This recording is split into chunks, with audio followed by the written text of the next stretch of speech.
kami. Ang bait ng ate ko. Libre niya ngayon lahat. Pati pagkain. Dinala ko siya doon. Walang libre. Ako bumili. Pero mura na yun, no? Enjoy naman tayo sa bando shopping. Natapos yung may maaga palang misa dito. Tapos lang. Doon tayo sa taas. Si Father. Ay, ibang pare. Yung nandun na yun. Hindi.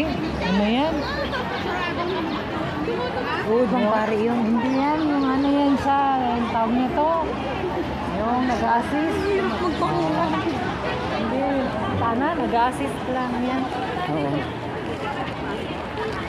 May mas sa taas. Mayroon, pero ano na, nangangalahati na po ng isa.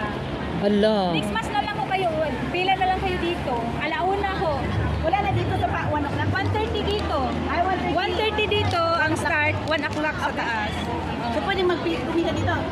Tagalog pa rin yan? Tagalog, English yata dito sa baba, parang